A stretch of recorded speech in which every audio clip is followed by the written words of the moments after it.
has to be a part of it, but it's really, the basis of a small business or a large business,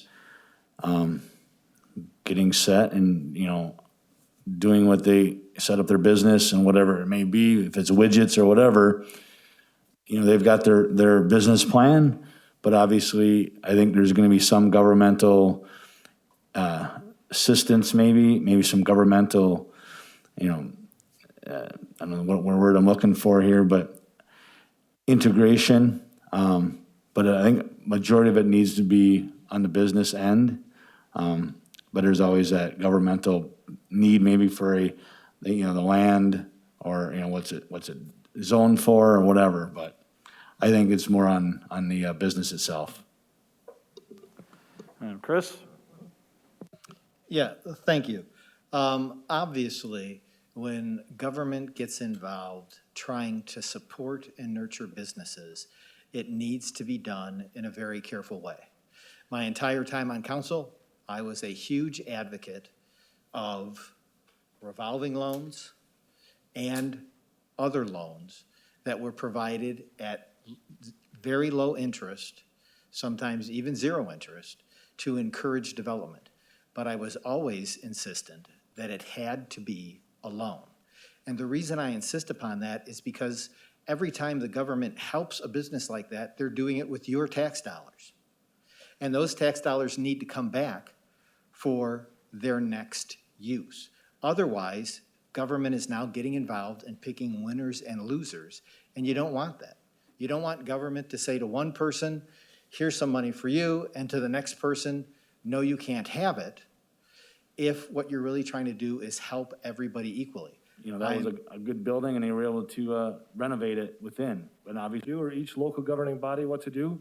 And like I said, let's take a look at our numbers locally. Let's look at the science, the fact.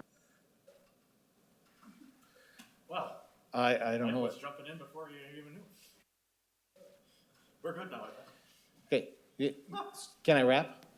Okay, so always encouraging and helping things that you know are going to create good paying jobs, but making sure that that money is returned to help someone else again in the future. Thank you.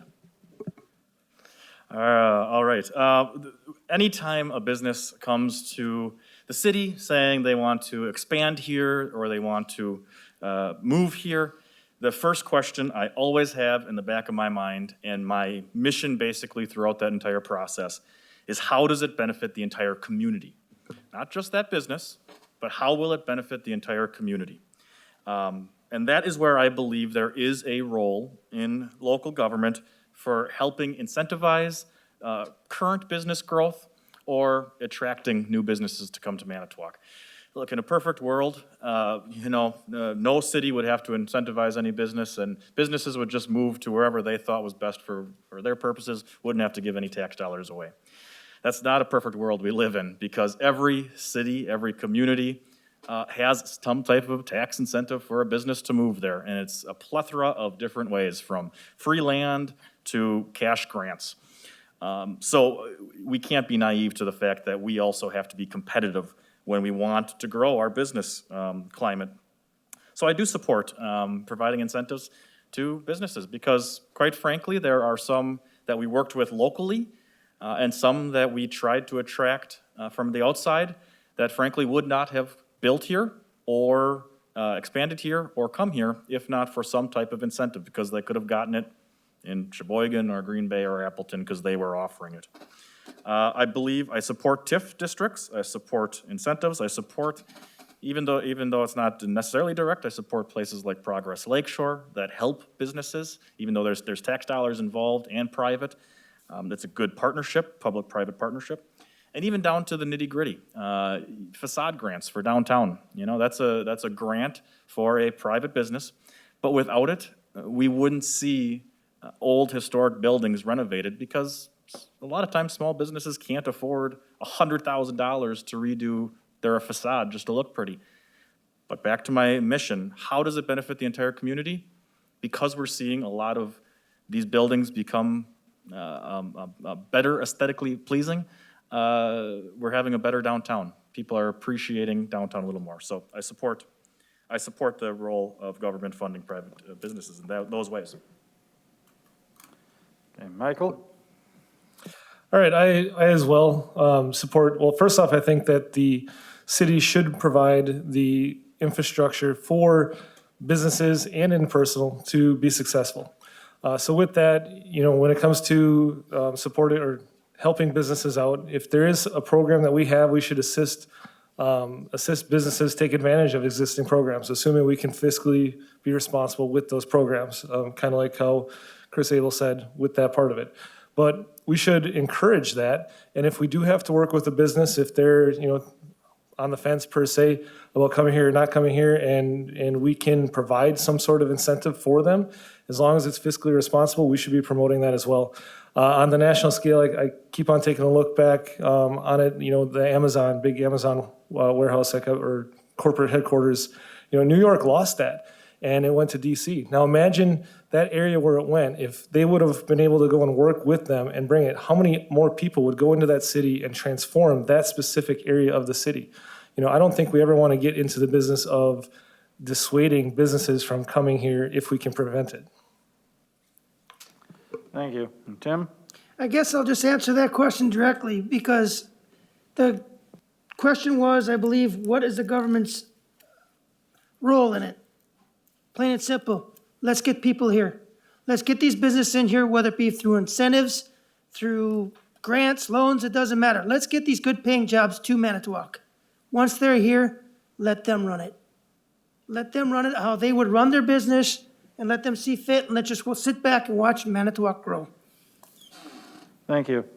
At this point, we will now give each of the council and mayoral candidates an opportunity to make their 1-minute closing statements. I'd like to start with Chris. Thank you. And again, thank you to the Citizens Advisory Committee for hosting this, and thank you to everybody who's tuning in now or in the future. An informed electorate is always our best assurance of good government. I'm confident that when people compare their choice for mayor this year, they will see that I am their first and best choice. For 10 years on council, for 20 years as a teacher, I've seen and I've shared the needs and challenges of individuals and families across the city of Manitowoc.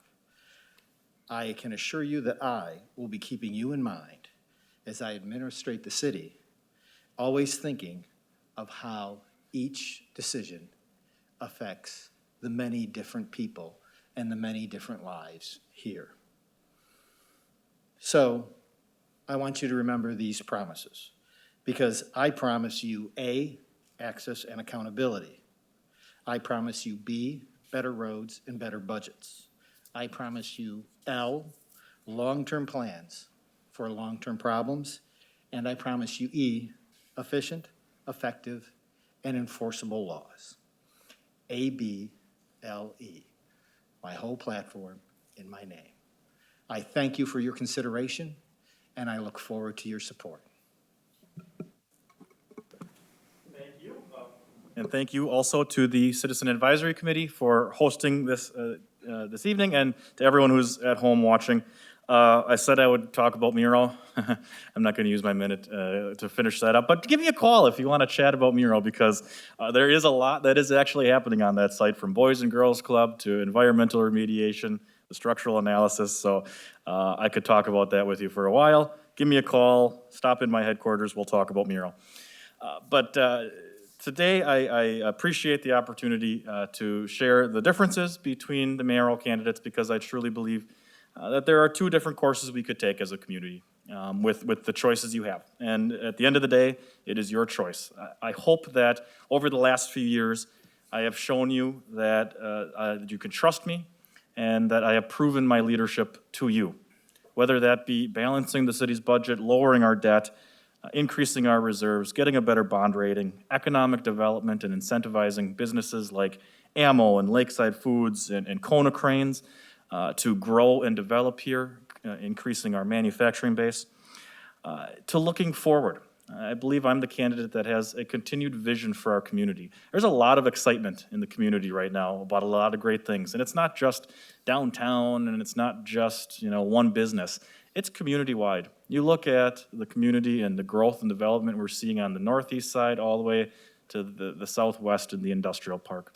We are growing, and we're doing good things in our community, and I'm excited for the opportunities we have. I'm not going to sit here and tell you that we're going to fix every road, because we're not.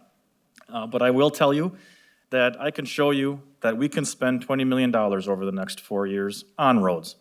And I can tell you we can do that because of the fiscal responsibility that myself and the council have had over the last few years. We've worked together to be able to get to a position where we can say to the citizens, we can put more money into roads, into our parks, into our lakefront, responsibly, without having to raise your taxes drastically, without having to go into debt. We can do those things because of what we've done the last few years. Please go to my website, justinnichols.com, or stop down to my headquarters. Just a reminder, early voting starts next week, Tuesday. Stop down to City Hall and vote early if you want. Thank you. And Michael? All right, once again, thank you to the committee for allowing me to be here tonight and providing a platform. Also, thank you to the viewers and those in attendance for being here as well. Having informed voters is exactly where we want to be. So in closing, this is just the start of my political career. It is my hope to be a different kind of politician who has strong values which will not be compromised and viewed as such. I want to inspire Manitowoc citizens to take an active role in helping protect our city's progress through restored faith in our local government leadership, which starts by the example we provide in how we represent our constituents and those we work with through honest action towards common good. The only way forward is through honesty, integrity, and respect of others and how we conduct business. I can disagree with someone, but still be cordial to them. I can be transparent in my words and actions while still promoting positivity, collaboration, and pushing pace of action. If you're looking for a strong leader with an unmatched work ethic, paired with strong values, then I'd be honored to have your vote on April 6th. And Tim? First of all, thank you for whoever helped put this on. This is my first time running for any office, but as I said many a times as I've gone around, this is my hometown, and I want to serve you. During my 20-year Air Force career, I've gained worldly experience in working with various different people, their characters, and their leadership styles. I want to take that knowledge that I've learned to work with each and every council member to improve our city. To my opponent, Scott, nothing but respect. We have both chosen to take the time out of our lives to help mentor young youths throughout our lives. But voters of District 7, you must ask yourself, do you want a person with a lifelong history to District 7, one who wants to improve our city streets, cares deeply that each and every one of us have a safe place that we can raise our families, who cherishes our hometown values, and is dedicated to maintaining law and order? If that's the kind of person that you want representing you as our community grows in the future, then that person is me, Tim Bolt. Thank you. And Scott? First, I want to thank the committee for this opportunity. It's kind of fun. I want to thank my family for his support on this endeavor of my, hopefully, beginning of a political career. If I was to be elected, I'm not going to make any promises of we're going to fix the streets, we're going to do this, we're going to do that. I'm a straight shooter. I'm going to tell you if it's fiscally responsible or if it's not.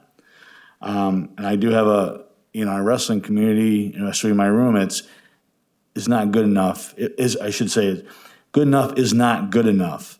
And like I said many times, I believe the city is very beautiful, especially with the river, the lake, and I'd like to see that continue and see the development downtown. All I can say is please go out and vote. And if you're out and voting, please vote for Scott Pilot. Thank you. All right, thank you all. This concludes tonight's Common Council Forum. Thank you all for remaining respectful and participating. I'll remind you to be sure to vote on April 6th. Good luck to all the candidates.